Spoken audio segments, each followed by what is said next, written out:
नमस्ते दोस्तों और नमस्ते बच्चों। स्वागत है मेरे YouTube चैनल आशुतोष सर पर। बच्चों और मित्रों, क्लास 8 में जो स्टूडेंट पढ़ रहे हैं उनके लिए राष्ट्रीय साधन सह मेधा छात्रवृत्ति योजना NMMSS परीक्षा 2025-26 से संबंधित आवश्यक सूचना है। ये विज्ञप्ति निकल चुकी है और जैक पोर्टल पर ये आपको दिख भी रहा है। ये फॉर्म भरने का डेट आ गया है, उसको आप 20 दिसंबर से लेकर के 17 जनवरी तक के बीच में भर सकते हैं।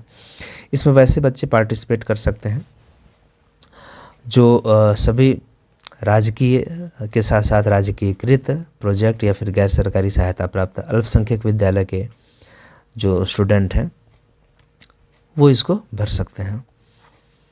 और वेबसाइट है www.jack.jharkhand.gov.in।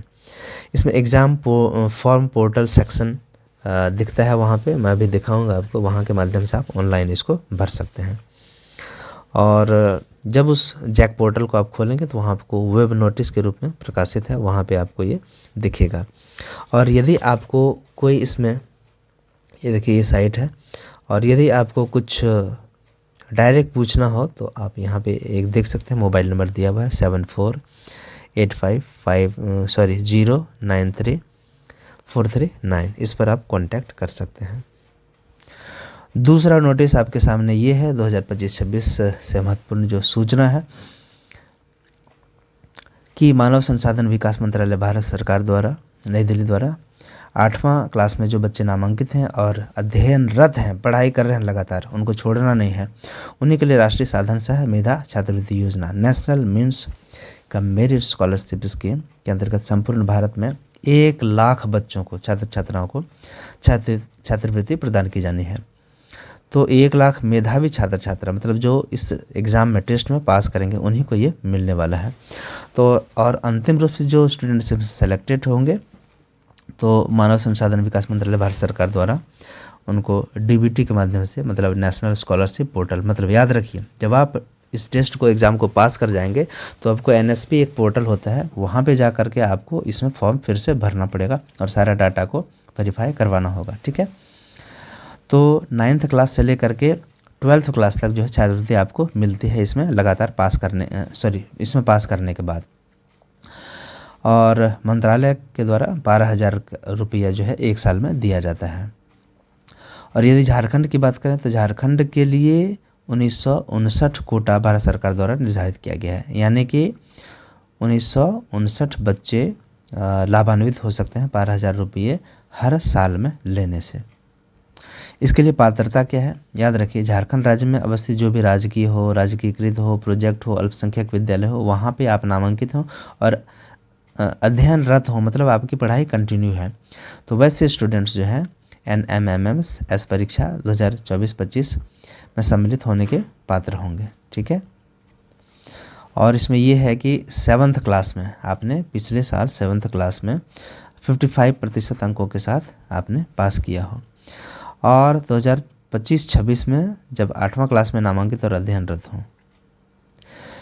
इसके बाद है कि ST/SC के लिए इसमें 5% अंकों की छूट रहेगी। यदि आप SC/ST से बिलोंग करते हैं, क्योंकि वो पिछड़े होते हैं, रूरल एरिया से जनरली बिलोंग करते हैं, तो उनके लिए 55 नहीं बल्कि 50% 7th क्लास में लाते हैं तो भी वे इसके पात्र होंगे, ठीक है। इसके बाद जिनके माता पिता की वार्षिक आय जो है 3.50 लाख, मतलब 3,50,000 से अधिक नहीं हो। अगला है कि केंद्रीय विद्यालय, जवाहर नवोदय विद्यालय, सैनिक स्कूल और राज्य सरकार द्वारा संचालित वैसे आवासीय विद्यालय जहां रहने, खाने और पढ़ने की व्यवस्था सरकार के द्वारा की जाती है, वे छात्र छात्राएं इस परीक्षा में सम्मिलित होने के पात्र नहीं होंगे। स्पष्ट रूप से यहाँ पे लिखा हुआ है, आप देख सकते हैं, ठीक है। अब है कि रिजर्वेशन इसमें जो मिलता है वो किस आधार पर मिलेगा। तो यही नियम है कि झारखंड राज्य में जो भी लागू है आरक्षण का नियम, वही लागू होगा, ठीक है। जैसे कि आपका चयन हो जाता है और आरक्षण का लाभ यदि आप प्राप्त करना चाहते हैं, यदि जनरल में पास होते हैं तो कोई बात नहीं, यदि आप आरक्षण का लाभ लेना चाहते हैं तो जो सक्षम पदाधिकारी जो भी होते हैं कम से कम एसडीओ लेवल का या डीसी लेवल का, है ना, सक्षम पदाधिकारी द्वारा जो भी निर्गत जाति प्रमाण पत्र या फिर निःशक्तता कोटि में, दिव्यांगता की कोटि में, विकलांगता जिसको बोलते हैं उस कोटि में है, तो उसका भी आपको जिला असैनिक शल्य चिकित्सक सिविल सर्जन द्वारा जो है वो अनुमान्य दिव्यांगता प्रमाण पत्र आपको प्रस्तुत करना होगा, तभी आरक्षण का दावा मान्य होगा, अदरवाइज नहीं होगा।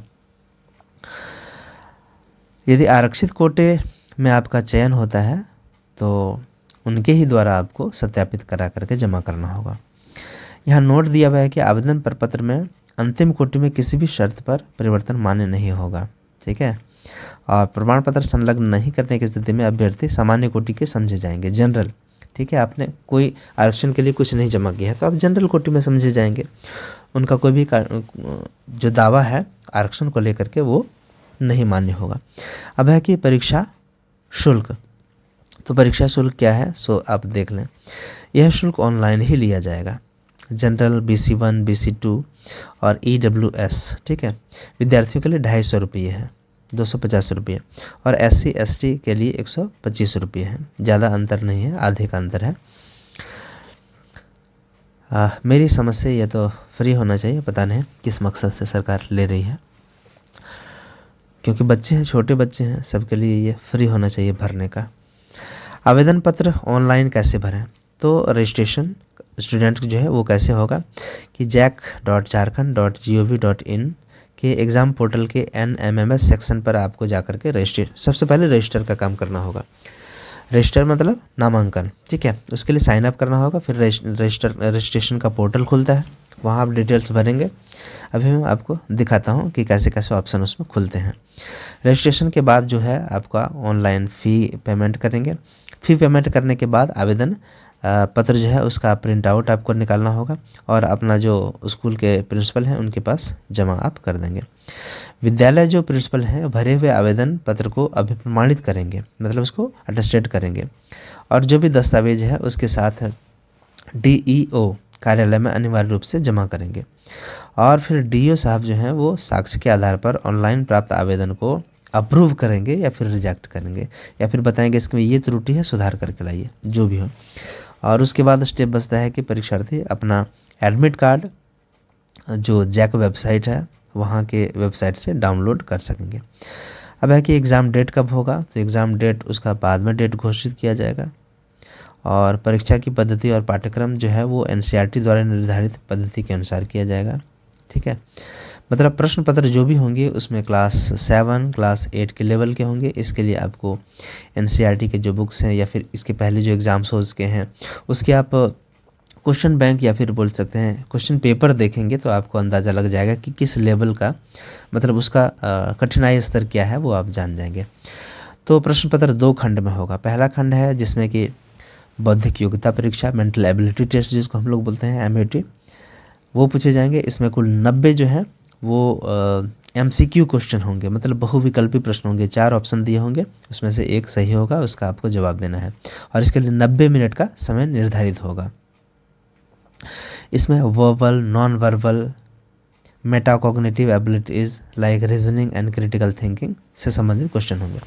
दूसरा जो खंड होगा वो होगा आपका स्कॉलास्टिक एबिलिटी टेस्ट, मतलब SAT। ये क्या हुआ, शैक्षिक योग्यता का परीक्षण। इसके अंतर्गत होगा साइंस, सोशल साइंस और मैथमेटिक्स, इस विषय के प्रश्न इसमें शामिल रहेंगे। ये भी बहुविकल्पी होंगे MCQ वाले, और 90 प्रश्न होंगे, और इसके लिए 90 मिनट का समय निर्धारित होगा। देख रहे हैं ना, मतलब 90 सवाल होंगे और 90 मिनट, मतलब एक सवाल पर आपको 1 ही मिनट मिलने जा रहा है। इसमें भी सभी प्रश्न मल्टीपल चॉइस क्वेश्चन होंगे, ये मैं बता चुका हूँ, और सभी प्रश्न जो है वो क्लास 7th और क्लास 8th के सिलेबस के अनुसार होंगे। यदि ज़रूरत होगी तो दिव्यांग जो छात्र छात्रा हैं उनको दोनों खंडों में निर्धारित समय से 30 मिनट एक्स्ट्रा, मतलब और आधे घंटे दिया जाएगा। तो इसके लिए यदि कोई हेल्पर की ज़रूरत, जिसको बोलते हैं श्रुति लेखक, जो दिव्यांग हैं वो बोलेंगे और उसके साथ जो जिनको अनुमति मिलेगी लिखने के लिए तो वो लिखेंगे, तो उनको कैसे अनुमति मिलेगी, तो उसका आवेदन आपको देना पड़ेगा। उसको अनुमोदित कर देंगे जो जहाँ पे एग्ज़ाम होगा वहाँ पे केंद्राधीक्षक, ठीक है, या फिर और संबंधित जो शिक्षा पदाधिकारी, मतलब जो डीओ साहब हैं वो उन्हीं के माध्यम से कि आप उनके बदले बैठने जा रहे हैं साथ में, ठीक है। क्वालिफाइंग मार्क्स की बात करें तो सामान्य कोटि के छात्र छात्राओं को क्वालिफाई करने के लिए मैट और सेट दोनों में कुल मिलाकर 40% लाना जरूरी होगा कम से कम। और आरक्षित श्रेणी के छात्र छात्रा का कट ऑफ रहेगा 32%, ठीक है। न्यूनतम अधिसीमा से कम अंक प्राप्त करने की स्थिति में छात्रवृत्ति पर कोई विचार नहीं किया जाएगा। तो जिला स्तर पर जो चयनित होंगे 9 से 12 तक उनको अधिकतम 4 वर्ष है लगातार अध्ययनरत रहना पड़ेगा, मतलब लगातार पढ़ाई आपकी जारी रहनी चाहिए। निर्धारित मापदंडों को पूरा करने पर हर वर्ष जो आपको 12,000 रुपये मिलते जाएगा। एनएसपी पोर्टल पर आपको हर साल नवीकरण यानी कि रिन्यूअल आपको करना पड़ेगा। वो यहाँ लिखा हुआ है कि आवेदन आपको करना ही करना है हर साल, तभी तो पता चलेगा कि आप लगातार पढ़ाई कर रहे हैं, तभी तो सत्यापित होगा। और जो भी चयनित सेलेक्टेड छात्र छात्र हैं उनको छात्रवृत्ति मिलती रहे, इसके लिए 9 से 11 की परीक्षा में न्यूनतम देखिए न्यूनतम 55% आपको लाना ही लाना है। और 10th की परीक्षा में न्यूनतम 60%। ध्यान दे रहे हैं कि 9 और 11 की परीक्षा में न्यूनतम 55 और 10वीं की परीक्षा में न्यूनतम 60% मार्क्स के साथ आपको एग्ज़ाम पास करना ज़रूरी है, मतलब अपना 10th क्लास में, तभी आप इसके हकदार होंगे। और यदि SC ST की बात करें, मतलब अनुसूचित जाति और अनुसूचित जनजाति के छात्र छात्रा को, तो उनको 5% मात्र छूट मिलेगी, रिबेट मिलेगा कि यदि 10th क्लास में 60% है जनरल के लिए तो आप 55 में ही आप इसके हकदार होंगे। और यदि 55% यदि 9th और 11th क्लास में है तो आप 50% भी लाएंगे तो आप इसके पात्र होंगे। अब है कि कैसे खोजें उस पोर्टल को, तो कुछ नहीं, सीधे आप चलें क्रोम ब्राउज़र पर गए और यहाँ हमने लिखा जैक, ठीक है, जैक लिख दिया और सर्च कर दिया। सर्च करने के बाद जो पहला खुला, यहाँ आप एग्ज़ाम पोर्टल इस पर टैप कर देंगे तो आपको दूसरा पेज खुलेगा, जो कि यही असली पेज मैं समझता हूँ। और यहाँ आप नीचे आएंगे तो यहीं पे आपको दिखेगा वो सारा टैब, ये देखिए NMMS एग्ज़ाम पोर्टल 2026। यदि आपको ये नहीं दिखता है तो आप मोबाइल चेंज करें या फिर आप इसको लैपटॉप पे खोलें, कंप्यूटर में खोलें तो बिल्कुल खुलेगा। तो इसको हमने क्लिक कर दिया, ये इस तरह से खुलता है।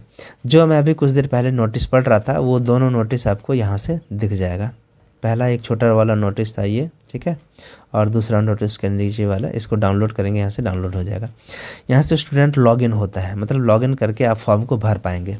लेकिन उसके लिए सबसे पहले आपको क्या करना पड़ेगा, साइन अप यानी कि रजिस्ट्रेशन। तो साइन अप पर जो ही आप क्लिक करेंगे तो आपको अपना मोबाइल नंबर, बच्चे अपना मोबाइल नंबर देंगे, आधार नंबर देंगे सही, और एक पासवर्ड क्रिएट करेंगे जो कि 8 कैरेक्टर का होगा। उसमें कम से कम एक जो है छोटा अक्षर अंग्रेजी का होना ही होना चाहिए।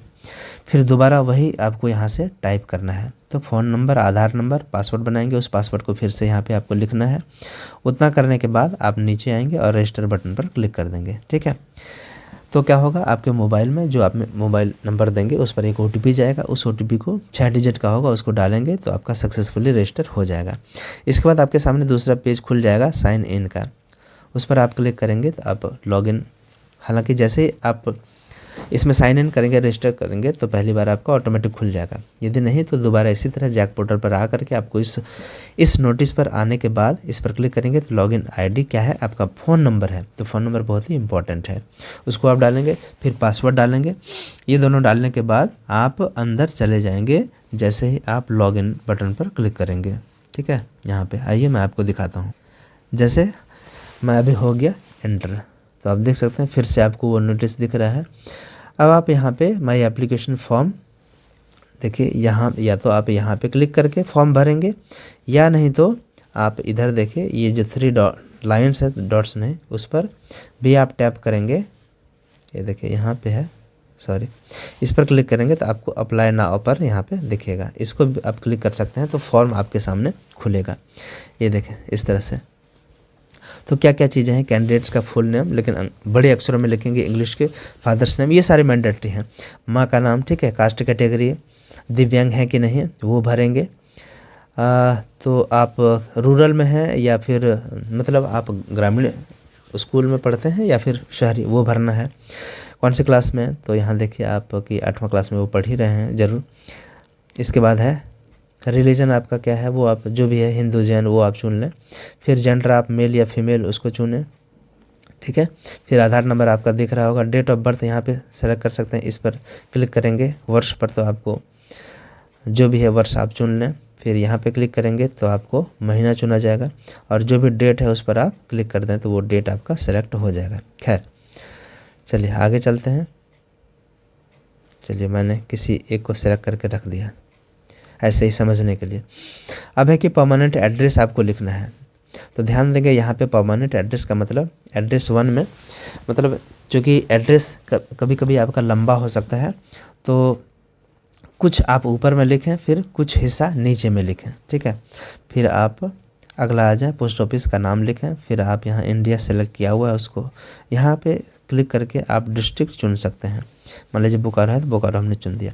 अब है कि कॉरस्पॉन्डेंट एड्रेस, मतलब कॉरस्पॉन्डेंस एड्रेस मतलब मेलिंग एड्रेस, जहाँ पे आप चाहते हैं पत्राचार करने के लिए उसका एड्रेस लिखें यहाँ पे पहला, फिर दूसरा में पूरा करें, फिर पोस्ट ऑफिस सेलेक्ट करें या टाइप करें, फिर कंट्री को यहाँ पे आप चुनें, फिर यहाँ पे क्लिक करके आप डिस्ट्रिक्ट चुन लें। फिर आता है नीचे name and address of the school institution in which studying at class 8 level, मतलब 8वां क्लास में आप जो पढ़ रहे थे वहाँ पे उसका डिटेल्स यहाँ पे लिखना है। आप अपना स्कूल का यहाँ पे कैंडिडेट्स स्कूल नेम, यहाँ पे स्कूल का नाम भर दें आप। फिर अपने ज़िला का नाम यहाँ से चुनें, जैसे यहाँ क्लिक करेंगे तो आपका आ जाएगा। फिर सेलेक्ट ब्लॉक, तो ऑटोमेटिक आपका ब्लॉक भी आ जाएगा। चलिए ब्लॉक भी चुनते हैं। इसी तरह आप सब डिवीज़न, यहाँ जो भी है सब डिवीज़न जैसे होता है ना, अलग अलग अनुमंडल होते हैं, तो उस अनुमंडल का आप नाम यहाँ पे टाइप कर दें। फिर पोस्ट ऑफिस यहाँ उसका नाम लिखें। फिर एरिया कैसा है, रूरल है या ग्राम या फिर शहरी है, वो आप चुन लें। फिर टाइप ऑफ इंस्टीट्यूशन कैसा है, कि वो गवर्नमेंट है, राजकीकृत है, राजकीकृत या प्रोजेक्ट वाला है या माइनॉरिटी वाला है, अल्पसंख्यक वाला, वो चुन लें। पिन कोड यहाँ पे आप टाइप कर दें। फिर सेलेक्ट लैंग्वेज, किस लैंग्वेज में आप एग्ज़ाम देना चाहते हैं वो आप लैंग्वेज चुन दें। अब बैंक डिटेल्स यहाँ पे आपको भरना है। बैंक का यहाँ नेम, जैसे स्टेट बैंक ऑफ इंडिया, पूरा बड़े बड़े अक्षरों में सही सही लिखना है। फिर IFSC कोड, जैसे SBI 125 SBI 001254 ऐसे कुछ कुछ हो सकता है। आधार नंबर आपका दिख रहा है। बैंक का नाम जो है बैंक का अकाउंट नंबर यहाँ पे आप लिख देंगे, ठीक है। उसके बाद अगला जो ऑप्शन है इसके बाद है कि आपका जो बैंक अकाउंट है वो आधार से लिंक है कि नहीं, यस और नो यहाँ पे आपको सेलेक्ट करना पड़ेगा। मतलब बैंक में जाकर के होता है वो आप कर दें। अब मार्क्स ऑब्टेन्ड इन क्लास 7, मतलब पिछले साल आपको कितना मार्क्स मिला था, यहाँ फुल मार्क्स लिख दें, ठीक है। फिर यहाँ पे जितना मार्क्स मिला था वो बताएं। फुल मार्क्स जैसे मान लीजिए हो गया 500, उसमें से आपको मिला 300, तो नीचे में 300 लिखें, ऊपर में यहाँ पे लिखें 500। एग्जाम्पल के रूप में बता रहा हूँ, यहाँ आपको मिला 300 तो 300 यहाँ पे लिखें, ठीक है। ऑटोमेटिक उसका कैलकुलेट होकर कि यहाँ परसेंटेज आ जाएगा, ठीक है। अब है कि ऑब्टेन्ड ग्रेड, यदि कोई ग्रेड मिला है A, B, A+, तो यहाँ आप टाइप करके लिख दें, ठीक है। अब आता है नीचे, अब है parent and other family details. अब यहाँ पे फादर का एडुकेशन कितना है, यदि वो BA हैं, IE हैं, जो भी पढ़े हैं, 10th कहाँ तक पढ़ाई की है। फिर पिताजी क्या करते हैं, किसान हैं या फिर और कुछ है, वो लिखें। फिर माँ कितनी पढ़ी लिखी है वो लिखें। यहाँ यदि कुछ नहीं है तो भी आप प्राइमरी करके यहाँ काम चला सकते हैं। मदर क्या करती है, हाउस वाइफ है या कुछ है, तो वो आप यहाँ लिखें। अगला है कि पेरेंट की एनुअल इनकम क्या है, सालाना, एक साल में कितना कमा लेते हैं, 25,000, 1 लाख, 2 लाख, ठीक है, जो भी है वो आप लिख दें। Number of family members living in the house, आपके घर में कितने लोग सब मिला करके रहते हैं, 4, 5, जो भी है।